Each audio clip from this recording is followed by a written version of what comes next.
ആറ്റുകാൽ പൊങ്കാലയ്ക്കിടെ തീപ്പൊള്ളലേറ്റ് വീട്ടമ്മ മരിച്ച സംഭവത്തിൽ അസ്വാഭാവിക മരണത്തിന് കേസെടുത്ത് പോലീസ്. തിരുവനന്തപുരം തമ്പാനൂർ പോലീസ് കോഴിക്കോടെത്തി ബന്ധുക്കളുടെ മൊഴിയെടുത്തു.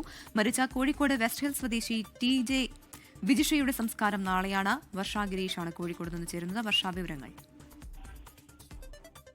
പ്രഭിത, വളരെ ദാരുണമായ ഒരു സംഭവമായിരുന്നു.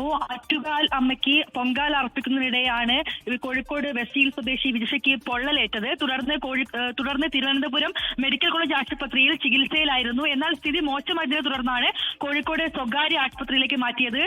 ശേഷം ഇന്നലെ പുലർച്ചെ 5:45 കൂടിയാണ് വിജിഷ മരണപ്പെട്ടത്. ശേഷം കുടുംബത്തിന്റെ പ്രധാനപ്പെട്ട ആരോപണം വേണ്ടത്ര സുരക്ഷ ഒരുക്കിയില്ല എന്നുള്ളതായിരുന്നു. അതായത് അടുത്തടുത്ത് അടുപ്പുകൾ കൂട്ടിയതാണ് പൊള്ളലേൽക്കാൻ കാരണമെന്നാണ് കുടുംബം പ്രധാനമായും ആരോപിച്ചിരുന്നത്. കഴിഞ്ഞ ദിവസം വിജിഷയുടെ ഭർത്താവ് ഇക്കാര്യമാണ് സൂചിപ്പിച്ചതും. അതുകൊണ്ട് തന്നെ വലിയ രീതിയിലുള്ള ഒരു ആരോപണം പോലീസിനും സംഘാടകർക്കുമെതിരെ കുടുംബം മുന്നോട്ട് വെച്ചിരുന്നു.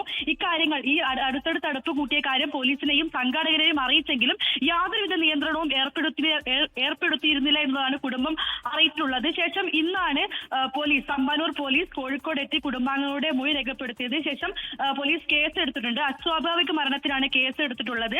BNS 194 വകുപ്പ് പ്രകാരമാണ് കേസെടുത്തത്. എന്തായാലും ഇനി പോലീസ് തുടർ നടപടികളിലേക്ക് കടക്കും. പ്രവിത, ലോകത്തെവിടെയായാലും ഏത് സമയത്തും 24 വാർത്തകളും ഓഗ്മെന്റഡ് റിയാലിറ്റി പാക്കേജുകളും എക്സ്പ്ലെയിനറുകളും വിശദമായി കാണാൻ ഞങ്ങളുടെ YouTube ചാനൽ നിങ്ങൾക്ക് സബ്സ്ക്രൈബ് ചെയ്യാം.